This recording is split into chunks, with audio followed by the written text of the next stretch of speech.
أعوذ بالله من الشيطان الرجيم بسم الله الرحمن الرحيم الحمد لله رب العالمين وصلى الله على سيدنا محمد وعلى آله وصحبه أجمعين. کتابی که میخوانیم مؤلف این کتاب عطاءالله السکندری است رحمه الله. این عالم در علم ظاهر و علم باطن هم متبحر است، بسیار عالم کلان است. خداوند از علم این عالم استفاده را برای ما و شما نصیب گرداند، اخلاق اسلامی را برای خودمان، برای عائله ما رسانیدن را برای ما موفق گرداند. این کتاب را ان شاء الله قید درس کوتاه می شود که تا شنیدن و گوش کردن و فهمیدن برای مردم، برای مسلمان ها قید نشود. این کتاب را با زبان عربی میخوانیم و ترجمه میکنیم و استفاده میکنیم. الله موفق گرداند. الحمدلله رب العالمین. تمام حمدها به پروردگار عالمیان است. و صلی الله علی سیدنا محمد. صلات برای پیامبر ما محمد مصطفی صلی الله علیه و سلم و علی آله و صحبه اجمعین و برای عائله او و صحابه او صلات و سلام باشد. قال الشیخ الامام. مؤلف میگویند که العالم العامل. این شیخ هم عالم هستند، هم علمی که گرفتگی هستند و علم خود عامل هستند، عمل میکنند، نه تنها عالم هستند. الجامع بین علم الشریعت و الحقیقت. عالم هستند که علم شریعت و حقیقت را جمع کرده هستند، این دو علم را بر یک جا آورده هستند. تاج الدین ابو العباس احمد بن عطاء الله السکندری، نام این مؤلف رحمه الله، الله این ذات را رحمت کند. و افاض علینا و علی المسلمین من برکات علومه آمین. برای ما و شما و تمام مسلمان از برکت علم این بزرگ ذات برای ما هم نصیب گرداند. این ذات برای ما و شما میگویند که ایها العبد، ای بنده، خواه مرد باشی، خواه زن باشی، خواه کلام باشی، خواه خرد باشی، کسی که دعوای مسلمانی دارد، این خطاب به تمام آنها تعلق میکند. اطلب التوبه من الله تعالی فی کل وقت. ای بنده، هر لحظه به خدا توبه کن و آمرزش بخواه. برای چی؟ فإن الله تعالی قد ندبك الیها. برای اینکه خداوند ما را تنبیه کرده است، دعوت کرده است که تو که توبه کنیم. پس دلیل این چی است؟ فقال الله تعالی، الله متعال میگوید که استعیذ بالله و توبوا الی الله جمیعا ایها المؤمنون لعلکم تفلحون.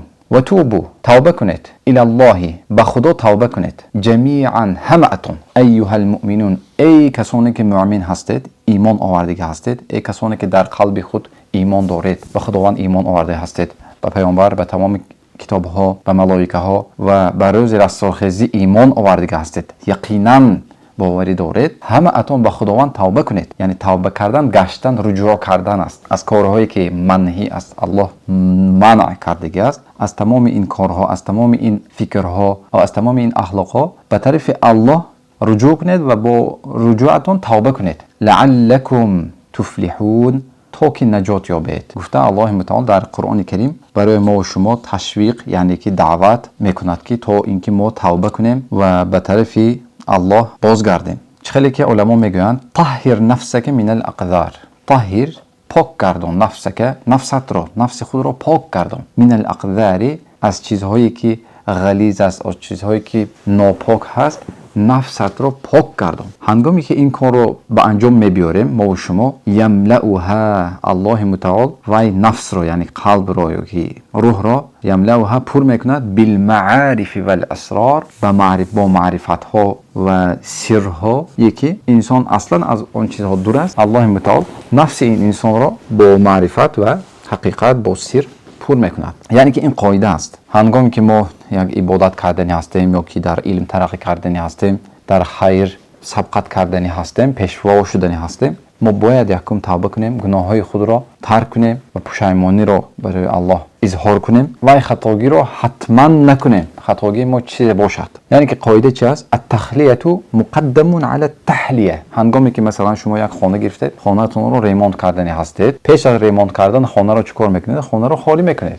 تمام غرفه ها را، تمام جایهایی که اشیا هست، همش رو خالی میکنید تا اینکه چی کنید؟ ریمونت کنید. اگر شما خالی نکرده ریمونت کنید، آیا ریموند شما یا که زر و زیور شما، یعنی که خوشرویی کردن شما یگان فایده میرسوند؟ حتما پوره فایده نمیرسوند. ریموند کردنی، فسان کردنی هستیم، اون جای رو باید خالی کنیم، از تمام چیزها خالی کنیم. مثل همین инсон ҳангоме ки ибодат кардани ҳаст, савоб ба даст овардани ҳаст ва Аллоҳ наздик шудани ҳаст, бояд қалбашро аз тамоми хабоис, аз тамоми чизҳое ки нопок ҳаст, аз тамоми эътиқодҳое ки нопок ҳаст, бояд қалбашро чӣ кор кунад?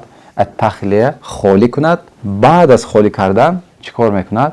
қалбашро бо ибодатҳо, бо хайрҳо, бо зикрҳо, бо тамоми амрҳое ки Аллоҳ барои мо кардааст тазйин мекунад, фасон мекунад, хушрӯ мекунад. Аллоҳ дар ин хусус мо ва шуморо муваффақ гардонад. Ва дар ояти дигар Аллоҳи мутаол мефармояд ки ин астаъиду биллаҳ инна Аллоҳа юҳиббу ат-таввабина ва юҳиббул мутатахҳирин. Инна Аллоҳа ба дурустӣ, яъне ки ҳатман, инна дар забони арабӣ таъкид ҳаст, яъне ки ҳатман, инна Аллоҳ, ҳатман ки Аллоҳ, яъне ки худованд Аллоҳ юҳиббу, дӯст медорад. Киро дӯст медорад Аллоҳи мутаол? ат-таввабина, он касоне ки тавба кунанда ҳастанд. Он касоне ки тавба кунанда ҳастанд, хатоии худро мебинанд, мефаҳманд ва пушаймон мешаванд ва боз намекунанд, гуфта бар Аллоҳ аҳд мебанданд ва бо забонашон астағфируллоҳ, яъне ки чӣ зикрҳое ки дар ин хусус дар кор бошад мегӯянд. Ин шахсҳоро Аллоҳи мутаол дӯст медорад. ва пас киро ҳам дӯст медорад? ва юҳиббул, ва дӯст медорад мутатахҳирин, он касоне ки покшаванда ҳастанд. Покшаванда ҳангоме ки шумо масалан таҳорат мегиред ё ки ғусл мекунед,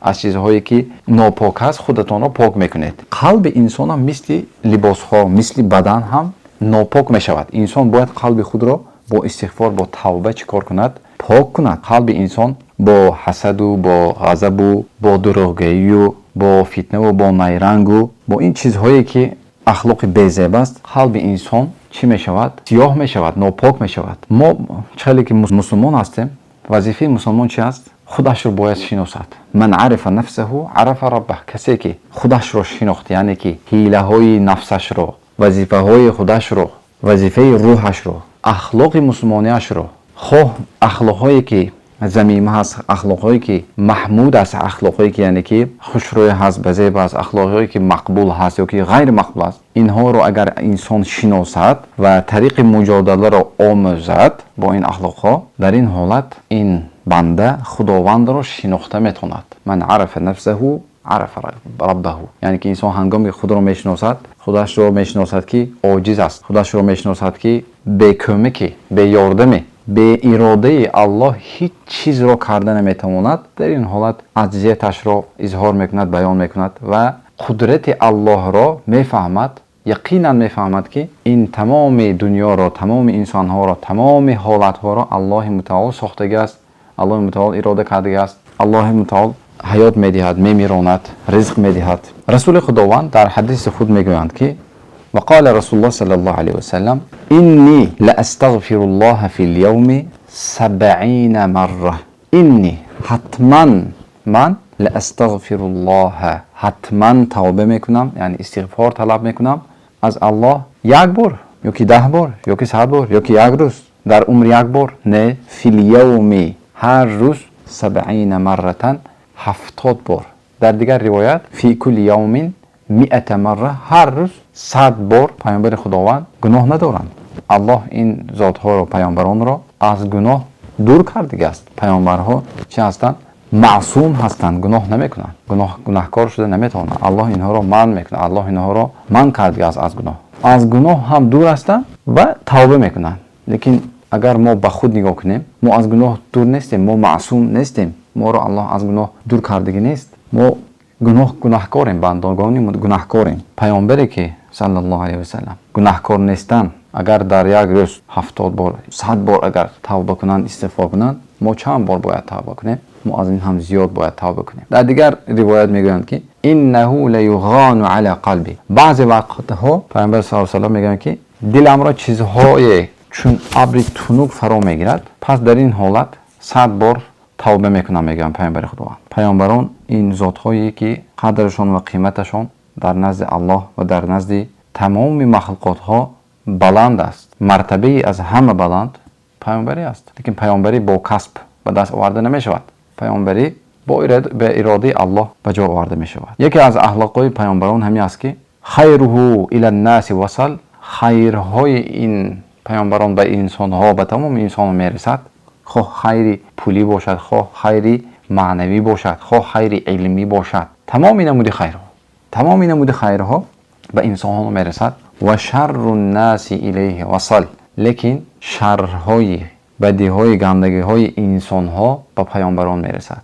اگر نگاه کنیم در تاریخ، مثلا یهودی ها رو نگاه کنیم، پیامبران را کشته هستند، لیکن در عصری که ما زندگی میکنیم، عصر 21، پیامبر نیست لیکن مسلمان ها رو میکشند. نگاه کنید در فلسطین، در غزه، در سوریه و دیگر جاها. الله از شر اینها ما را نگه دارد، محافظه گرداند. چیزی که خواندیم الله برای ما استفاده و افاده نصیب گرداند. حیاتمان را با روش پیامبری، با فکر پیامبری ادامه دادن را برای ما الله آسان و بردوام گرداند. و الحمدلله رب العالمین.